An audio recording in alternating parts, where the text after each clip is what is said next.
Bonjour, soyez les bienvenus sur France 3, Paris, Île-de-France, pour votre émission politique du dimanche matin. Pour nous accompagner pendant cette prochaine demi-heure, le député LFI de l'Essonne, Antoine Léaumont. Bonjour. Bonjour. Et merci d'être avec nous. Le maintien de l'ordre à Paris et en France pose-t-il problème? Vous allez en débattre dans quelques instants avec Linda Kebab. Elle est déléguée nationale du syndicat Unité SGP Police FO. Elle est donc en direct avec nous.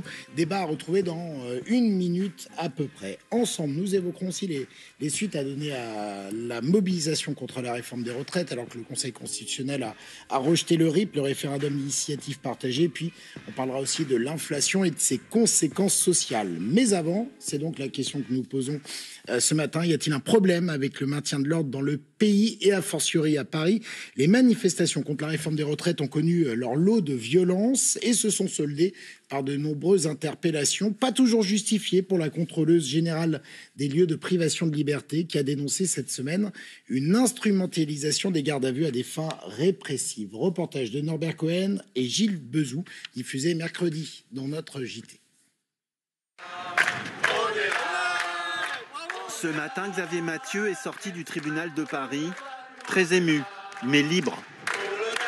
Après plus de 24 heures de garde à vue, il n'a pas été jugé. Aucune charge n'a été retenue contre lui. Ça fait 2 fois que je me fais interpeller abusivement, arbitrairement, et là je me suis fait un peu bien fracasser en plus. J'ai mal dans le dos, je me suis pris un lacrymogène à bout portant, j'ai la gueule qui me brûle. L'ex-syndicaliste des Conti, devenu comédien, avait été arrêté place de la Nation lors de la manifestation du 1er mai. Son avocat dénonce l'arbitraire de cette arrestation. Sur les images qu'on voit, l'interpellation, elle peut être justifiée s'il a commis une infraction auparavant. S'il n'a pas commis une infraction, eh bien l'interpellation est illégale. Là, on voit l'interpellation, les policiers le mettent au sol. Vous voyez, il est frappé. Vous allez assister à ce qu'on appelle une violence policière. Là, il est gazé. Vous voyez ici, gazé en pleine face. Dans un courrier adressé au ministre de l'Intérieur, Dominique Simoneau, la contrôleuse générale des lieux de privation de liberté dénonce des atteintes aux droits. Elle constate un recours massif aux interpellations préventives lors des manifestations contre la loi des retraites. Tant pis s'ils n'ont rien fait, s'ils ont montré aucune agressivité, rien du tout. Vous les arrêtez parce qu'ils sont sur place, vous les placez en garde à vue.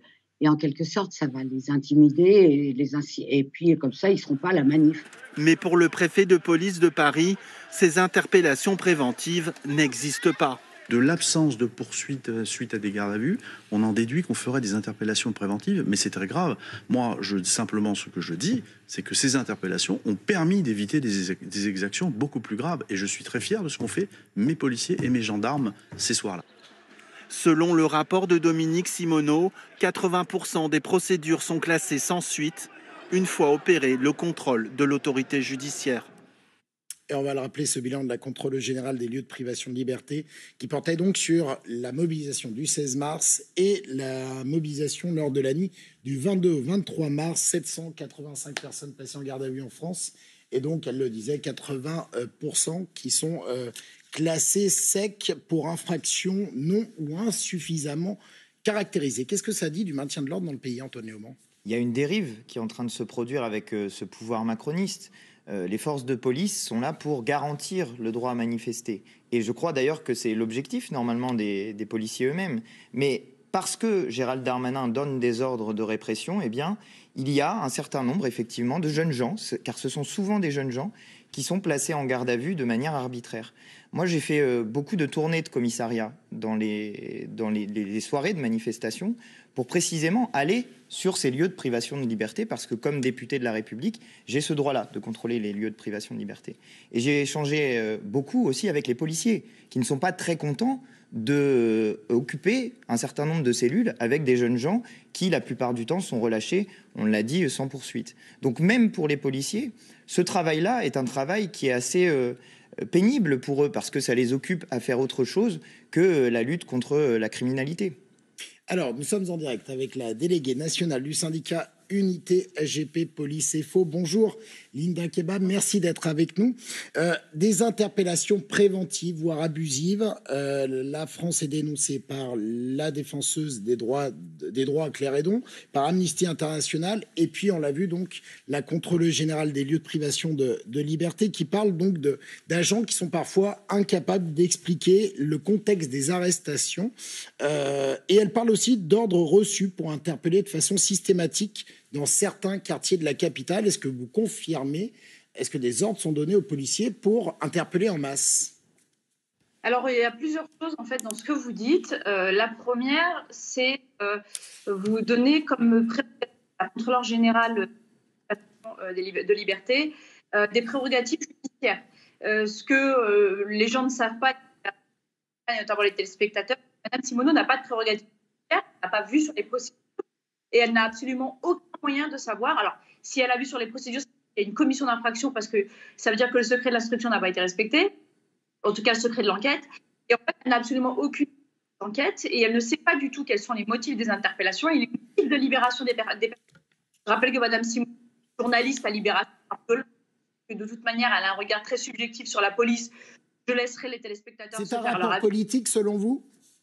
Je ne dirais pas que c'est un rapport politique, je dis juste que la CGLPL n'a absolument pas du tout ni la prérogative ni le droit de voir les procédures et elle ne les a absolument pas vues, même pas une saisine pour pouvoir juger si oui ou non les interpellations étaient fondées. Ensuite, deuxième chose, et je suis très très loin d'être une défenseur de mes autorités, je ne suis pas la porte-parole de mon administration ni du préfet de police, mais en l'occurrence quand le préfet Nunez dit que dire qu'une interpellation est illégitime au motif qu'il n'y a pas de suite judiciaire, eh bien, je vous invite à entrer dans un service de police, à écouter des victimes toute la journée d'agressions, de vols, d'agressions sexuelles, de violences, etc.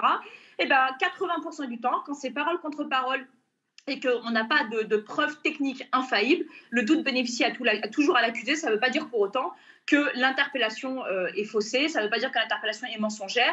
Et quand je vois que Maître Halimi, je rappelle juste que c'est l'avocat qui enchaîne les échecs à chaque procès et qui ne cherche finalement la réussite que dans les vices de procédure, dit que les interpellations sont abusives, oui, c'est bien une grande méconnaissance du droit juridique, puisque de toute manière, les interpellations peuvent être tout à fait légitimées, sauf que dans un marasme, la confusion que sont notamment, non pas des manifestations, parce que moi je suis manifestante depuis le 19 janvier et j'ai fait toutes les mobilisations.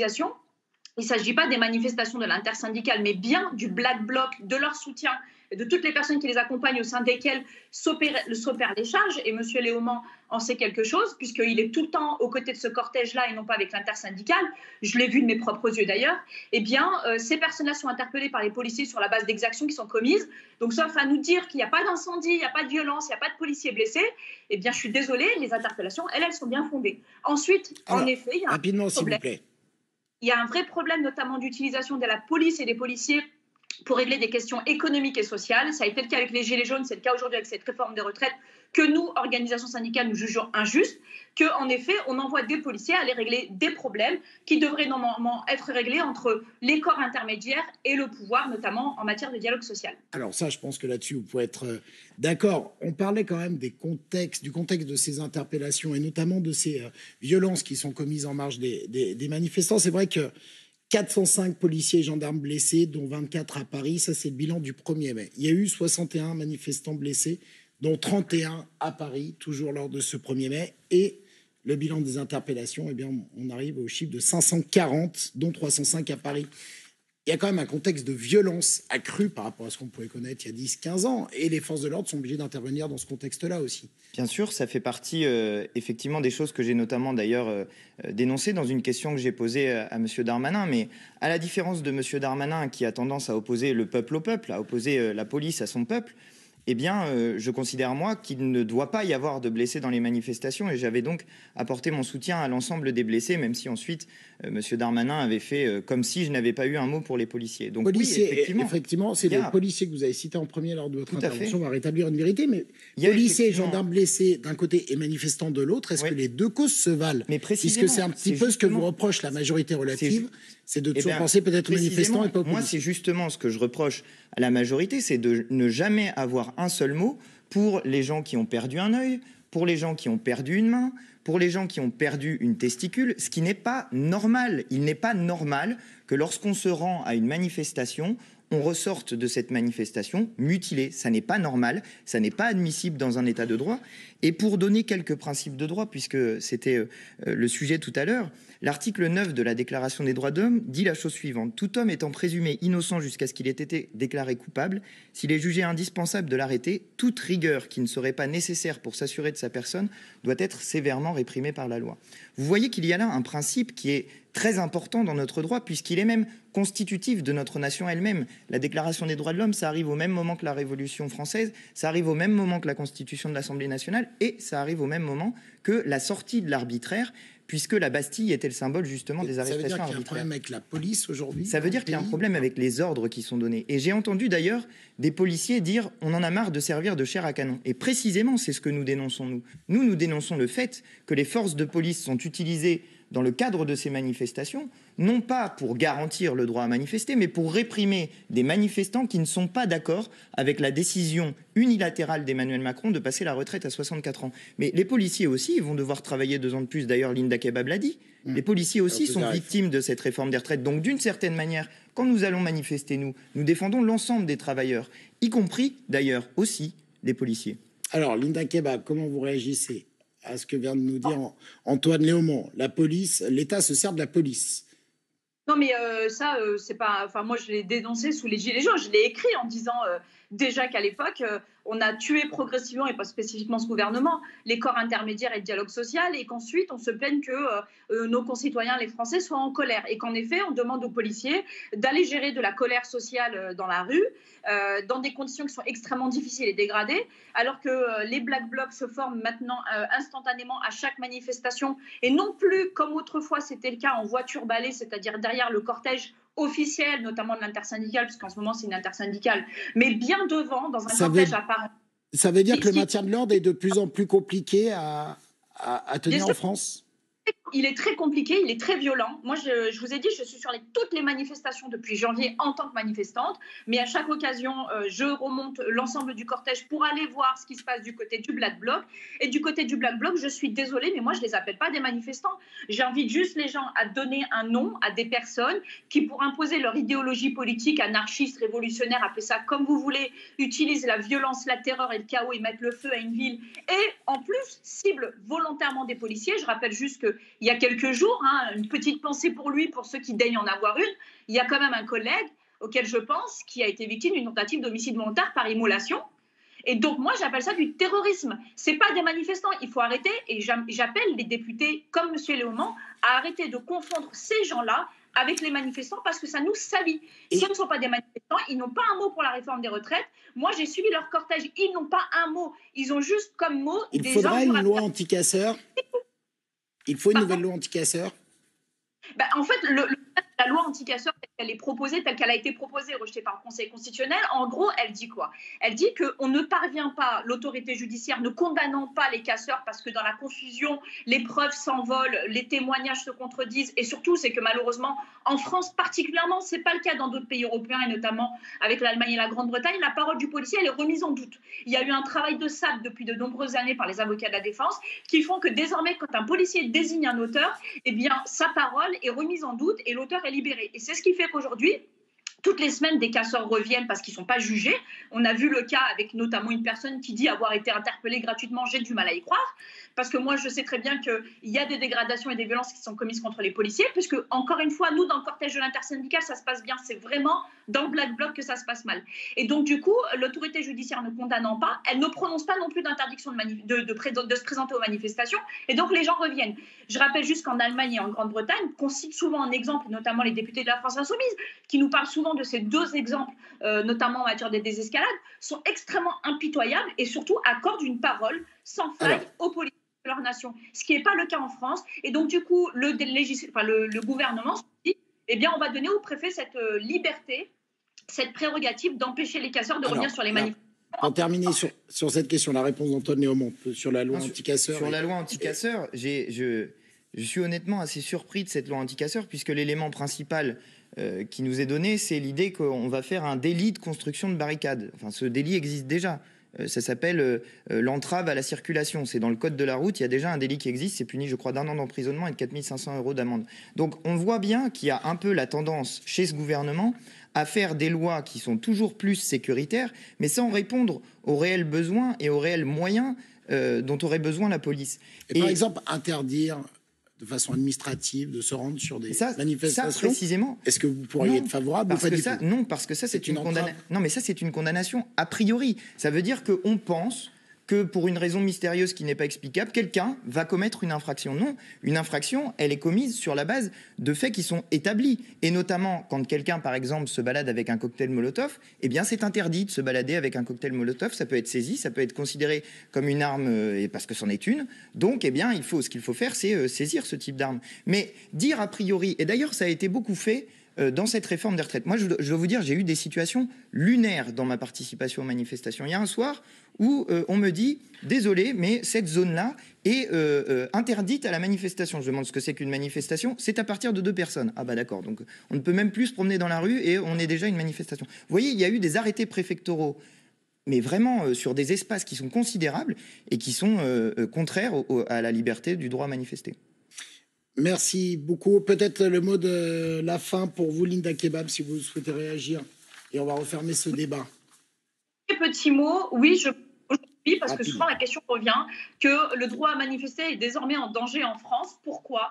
Parce que des personnes qui mettent le chaos au sein des manifestations, à leur amont ou à leur aval, en tout cas, vont conduire de plus en plus finalement à réfléchir à des moyens d'empêcher leur présence. Et forcément, ça pourrit les manifestations. Moi, j'appelle juste les gens à arrêter de soutenir les Black Blocs et leurs membres, parce qu'en réalité, en les soutenant, on soutient finalement des gens qui n'ont que faire des réformes, des revendications anti-réformes. Merci beaucoup, Linda Kebab, d'être intervenue dans cette émission. Et bonne journée à vous. On va passer maintenant aux suites à donner à la réforme à la mobilisation contre la réforme des retraites. D'abord, un point sur la participation du 1er mai. Lundi dernier, 800 000 manifestants partout en France selon le ministère de l'Intérieur, 112 000 à Paris. Selon la CGT, c'était 2 millions dans tout le pays et 550 000 à Paris. Le calendrier, mercredi d'abord, le Conseil constitutionnel a rejeté le 2e RIP. Et puis, il y a donc cette nouvelle journée de mobilisation, la 14e, qui est prévue le 6 juin, 2 jours en amont du vote sur la proposition de loi du groupe Lyot qui vise à abroger la réforme. Est-ce qu'en attendant, on continue les casserolades et compagnie? Et bien sûr, en attendant, il faut continuer la mobilisation parce que Emmanuel Macron a fixé dans sa prise de parole un objectif totalement absurde. Il a dit on va faire 100 jours d'apaisement. Alors déjà, la référence aux 100 jours, ça se termine par Waterloo, donc il a bien choisi son jour. Et en plus, ça finit le 14 juillet, qui est, comme vous le savez, une date révolutionnaire où nous avons pris la Bastille. Donc d'ici là, il ne faut pas laisser Emmanuel Macron tourner la page et il ne faut pas le laisser faire comme si tout allait bien dans le pays. Non, tout ne va pas bien dans le pays. Quitte à bordéliser le pays, pour reprendre l'expression consacrée. Ça n'est pas bordéliser le pays que de faire des manifestations. Ce qui bordélise le pays, c'est Emmanuel Macron. C'est Emmanuel Macron qui est en train de semer le chaos dans le pays avec cette réforme des retraites dont personne ne veut. Je veux dire qu'en 93% des travailleurs sont opposés à une réforme des retraites, ça n'est pas possible de faire passer cette réforme des retraites. Il ne le comprend pas.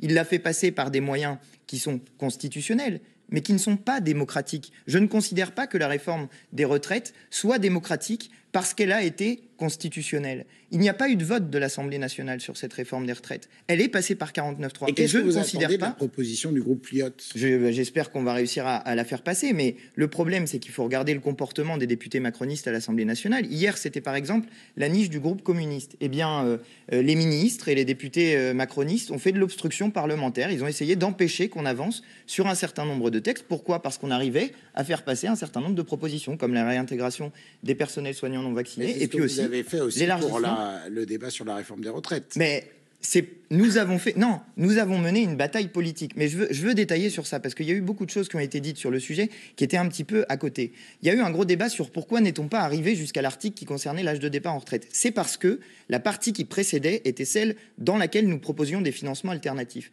Et nous n'avions pas envie de jouer au petit jeu d'Emmanuel Macron, de passer vite sur cette partie-là. Non, ce n'était pas notre sujet. Nous, précisément, nous voulions montrer qu'il y avait des solutions alternatives de financement, notamment en faisant contribuer ceux qui n'ont pas beaucoup contribué. Sur lesquels on pourra peut-être débattre, avec l'article 2 de cette proposition de loi du groupe Lyot, qui vise notamment à prévoir l'organisation d'une conférence de financement de notre système de retraite, même si, bon, on donne peu de chance à cette proposition de loi d'aboutir. On verra. En attendant, que doivent faire les syndicats? Je vous propose peut-être d'écouter Laurent Berger qui s'est exprimé sur l'invitation relancée par Elisabeth Borne de revenir autour de la table. On écoute Laurent Berger. La CFDT, dans les semaines à venir, elle ira dire au gouvernement deux choses. Un, vous n'allez pas pouvoir mener des concertations dans le même esprit que vous les menez depuis maintenant trop longtemps. C'est-à-dire, en gros, on vous présente ce qu'on va faire et à la fin, on amende de 2-3 points et on fait quand même ce qu'on avait décidé de faire sans vous écouter, sans écouter vos propositions. Exactement ce qui s'est passé sur la retraite. Deux, est-ce que vous êtes prêts à mettre sur la table la négociation obligatoire dans les entreprises de l'organisation du travail, les augmentations de salaire dans les branches professionnelles conditionnées au versement ou non des aides publiques aux entreprises? Est-ce que vous êtes prêt à mettre sur la table la question de revenir sur les ordonnances travail qui ont réduit le droit syndical dans les entreprises? Voilà, donc le leader de la CFDT qui souhaite revenir autour de la table des négociations, mais il pose ses conditions. Est-ce que ça doit être l'attitude de tous les syndicats? Est-ce que tout le monde doit revenir autour de la table pour parler de choses concrètes? Il faudrait déjà que Mme Borne change de comportement parce que, précisément, l'une des situations qu'on a vécues avec cette réforme des retraites, c'est de dire, on va faire notre réforme de toute façon, quoi qu'il arrive, on ne discute pas avec les syndicats et après on leur tend la main. Enfin, c'est de la moquerie, c'est humiliant. Voilà, par exemple, pour la fonction publique, Stanislas Guerini se dit prêt à négocier sur les salaires. Mais oui, mais maintenant ils se disent qu'ils sont prêts à négocier. C'est peut-être le moment d'obtenir des choses. On connaît comment fait le gouvernement. Le gouvernement fait toujours cette méthode-là et ça fait des années qu'ils fonctionnent comme ça. Ils ont une tendance à dire qu'ils vont faire des choses, à vaguement dire qu'ils font de la concertation, à n'écouter personne, parce qu'ils n'écoutent personne, ce gouvernement, et ensuite à avancer sur ce qu'ils ont décidé en disant « il y a eu de la concertation ». Sauf que la concertation, précisément, c'est pas de la conversation, c'est pas juste on discute, c'est il faut être capable de bouger sur ses positions. Or, ce gouvernement ne bouge sur absolument rien. Ce qui, d'ailleurs, crée une situation institutionnelle extrêmement tendue, parce qu'aujourd'hui, un certain nombre de personnes se disent que la Constitution de la Ve République est un problème social aussi. Parce que si on peut faire passer des réformes aussi brutales que cette réforme des retraites, avec cette Constitution, je vous l'ai dit tout à l'heure, moi je considère que cette Constitution, elle est constitutionnelle par la force des choses, mais elle n'est pas démocratique, parce que le 49.3 n'est pas démocratique. L'article 16 de la Constitution n'est pas très démocratique non plus, par ailleurs, qui autorise le président à avoir les pleins pouvoirs. Donc il y a un certain nombre de choses à revoir dans cette Constitution, et notamment le moyen de donner plus de pouvoir au peuple avec un référendum d'initiative citoyenne. Un mot sur l'inflation. Elle a atteint 5,9% en moyenne au mois d'avril. Pour l'alimentaire, c'est nettement plus, plus 14,9%. Alors, on voit que l'inflation est un petit peu plus forte qu'au mois de mars, mais un peu moins forte qu'au mois de février. Il y a une des conséquences, c'est les files d'attente qui s'allongent devant les lieux de distribution de l'aide alimentaire. Est-ce que vous, dans votre circonscription, la 10e de l'Essonne, vous l'avez constaté? Il y a notamment la commune de Grigny. Oui, tout à fait. Il y a une augmentation très forte des personnes qui vont à l'aide alimentaire. Et puis, il y a eu des chiffres un peu plus nationaux qui ont été donnés, qui sont qu'un tiers des nouveaux bénéficiaires un tiers des bénéficiaires sont des nouveaux bénéficiaires pour l'année 2022 à l'aide alimentaire. Ça veut dire qu'il y a toute une partie de la population. Oui, il y a toute une partie de la population qui va à l'aide alimentaire. Et dans ma circonscription à Grigny, c'est effectivement un énorme problème parce que vous avez à la fois l'augmentation des prix de l'alimentation et d'ailleurs le marché de Grigny, qui est un marché qui est très populaire, il connaît une augmentation de sa fréquentation parce que les prix ils sont un tout petit peu moins chers qu'ailleurs. Mais par ailleurs, je sais que le maire, Monsieur Rio, est notamment en train de se battre pour permettre l'installation d'une grande surface. Parce qu'il y a certaines grandes surfaces, certaines personnes qui viennent faire des beaux discours à la télévision sur on agit pour le pouvoir d'achat, etc., comme le patron de Leclerc, et qui, dans ma circonscription, empêche l'installation d'une grande surface parce qu'il ne veut pas qu'il y ait de concurrence. Donc vous voyez, il y a à la fois d'un côté les beaux discours à la télévision et puis de l'autre la réalité sur le terrain. Une grande enseigne, une grande surface pour pouvoir profiter du panier anti-inflation qui devrait être prolongé après le 15 juin. Non, le panier anti-inflation, c'est une blague. Ce qu'il faudrait faire, c'est ce que nous proposons depuis d'ailleurs la campagne présidentielle. Le blocage des prix. Exactement, le blocage des prix. En fait, il y a deux choses à faire. D'une part, le blocage des prix pour faire en sorte qu'on sorte du marché un certain nombre de choses et qu'on dise non, là ça suffit. La spéculation sur les prix, sur l'alimentation des gens, ça n'est pas possible. La spéculation sur le prix de l'essence pour faire gagner des milliards d'euros à Total alors que les gens peinent à remplir la voiture, ça n'est pas possible. D'ailleurs, ça existe sur l'île de la Réunion, qui est un département français. Les prix de l'essence sont bloqués. J'invite les gens à aller regarder à quel prix l'essence est bloquée. Les prix de l'essence, mais les prix alimentaires. Alimentaires également. Comment on rémunère l'agriculteur au juste prix dans ces cas-là? Alors ça, c'est la vraie question. Justement, je vous la pose. Précisément, justement, la vraie question, c'est de faire en sorte qu'on produise davantage localement. Mais pour ça, il faut aussi relocaliser notre production et que par ailleurs, effectivement, on rémunère mieux les gens. Alors qu'est-ce qu'on fait? On augmente les salaires. Ça, c'est l'autre partie du problème, c'est que alors que les prix de l'alimentation augmentent, les salaires stagnent. Or, précisément, la question des salaires, elle est centrale, et y compris... D'accord, mais les producteurs, s'ils vont à perte, eh ben oui, mais c'est l'État qui compense dans votre système. Si jamais on veut payer un petit peu mieux le producteur, et que les gens ont un salaire qui est un petit peu plus élevé, ils peuvent acheter des produits qui sont davantage produits en France, bio par exemple, qui sont un petit peu plus chers, et à la fois mieux rémunérer les producteurs, et en même temps avoir du pouvoir d'achat supplémentaire. Mais je dis juste un truc sur les salaires. Et la raison pour laquelle Emmanuel Macron a tout pris à l'envers, c'est que quand on augmente les salaires, on augmente aussi la partie de cotisation qui vient financer le système social et notamment le système de retraite. Donc si Emmanuel Macron avait voulu faire les choses à l'endroit, il se serait battu d'abord pour l'augmentation des salaires parce que comme ça finance la retraite et pas à 64, à 60 ans. Alors, 1 minute, il nous reste pour aborder une question, les élections européennes. Oui. La NUP doit-elle partir unie? Oui, la NUP doit partir unie aux élections européennes. Ce sera difficile avec les écolos. Je ne suis pas si sûr que ça, parce qu'il y a des discussions qui ont lieu, y compris à l'intérieur du mouvement écologiste. Mais je veux dire pourquoi. Nous avons une responsabilité historique, nous, la NUPES. C'est celle d'être la force d'alternative à Emmanuel Macron. Parce qu'au soir des élections européennes, il y aura un résultat qui va s'afficher. Si ce résultat, c'est Marine Le Pen, Emmanuel Macron et derrière des poussières, eh bien nous n'incarnerons pas cette force alternative. Si au soir de l'élection européenne, le résultat, c'est la NUPES en tête et derrière Renaissance, alors nous préparons toutes les victoires qui viendront après sur les élections suivantes. Et c'est important, précisément si on veut faire la 6e République, la planification écologique et l'augmentation des salaires. Est-ce qu'il ne faudra pas se remettre en question, notamment sur la méthode chez les Insoumis? C'est ce qui vous est demandé par Fabien Roussel, c'est ce qui vous a été demandé il y a un petit mois par les écologistes. Je ne sais pas, nous on est des gens qui sont ouverts à la discussion, précisément on essaye de faire en sorte d'avancer. Regardez, on ne peut pas nous accuser d'être hégémonique. Nous avons proposé que la tête de liste aux élections européennes ne soit pas une insoumise ou un insoumis. C'est-à-dire que nous sommes prêts à céder la première place afin de faire en sorte que nous puissions gagner cette élection.